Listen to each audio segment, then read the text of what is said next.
Paroles du Seigneur au sujet de la sécheresse. Voici les paroles que le Seigneur a adressées à Jérémie au sujet de la sécheresse. Petit a, plainte. Le peuple de Juda est en deuil, et ses villes perdent leur force. Les gens sont tristes, assis par terre. Le cri de Jérusalem monte vers le ciel. Les notables envoient leurs serviteurs chercher de l'eau. Ceux-ci arrivent près des citernes, ils ne trouvent pas d'eau. Ils reviennent avec leurs récipients vides. Ils sont déçus, ils sont tristes et baissent la tête. Partout, le sol est fendu, parce que la pluie n'est pas tombée. Alors les paysans sont déçus et baissent la tête.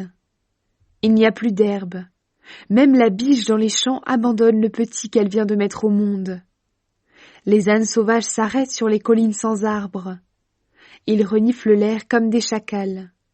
Leurs yeux se fatiguent à chercher de l'herbe, mais il n'y en a plus. Petit b, le peuple.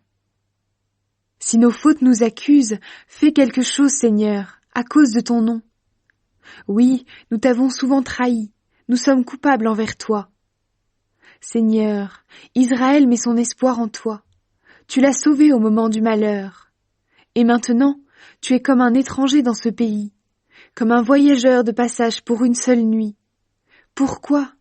Tu es comme un homme sans force, comme un combattant qui ne peut sauver personne. Pourquoi donc? Pourtant, tu es au milieu de nous, Seigneur. Nous sommes consacrés à toi. Ne nous abandonne pas. Petit c, le Seigneur.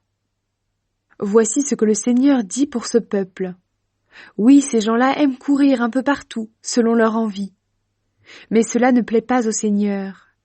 Maintenant, il se souviendra de leurs fautes et il punira leurs péchés.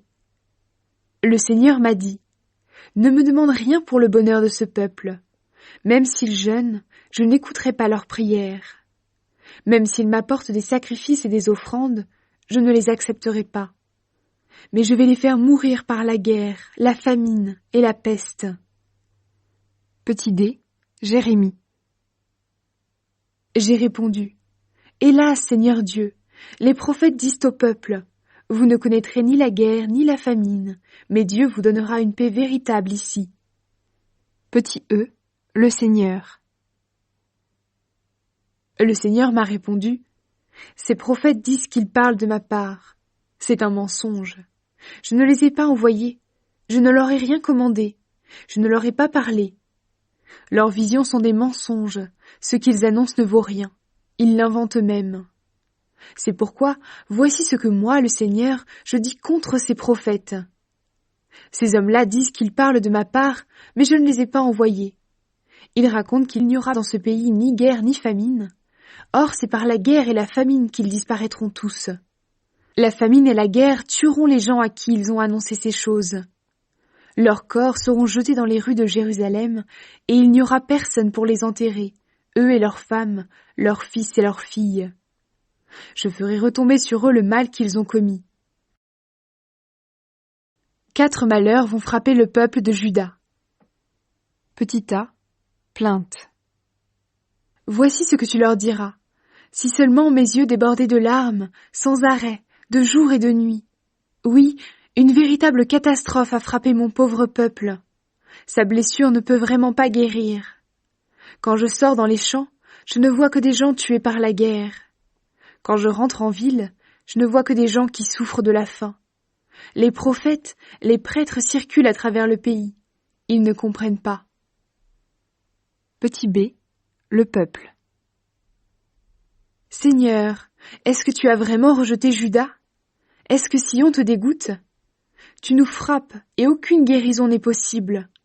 Pourquoi donc? Nous comptions sur la paix, mais rien de bon n'arrive. Nous attendions le moment de la guérison, mais c'est la peur qui vient. Seigneur, nous reconnaissons que nous avons mal agi. Nous reconnaissons les fautes de nos ancêtres. Nous avons péché contre toi. À cause de ton nom, ne repousse pas ton siège plein de gloire, ne le méprise pas. Souviens-toi de l'alliance que tu as établie avec nous. Ne la brise pas. Parmi les faux dieux des autres peuples, est-ce qu'il y en a un qui peut envoyer la pluie? Est-ce que c'est le ciel lui-même qui fait tomber l'eau?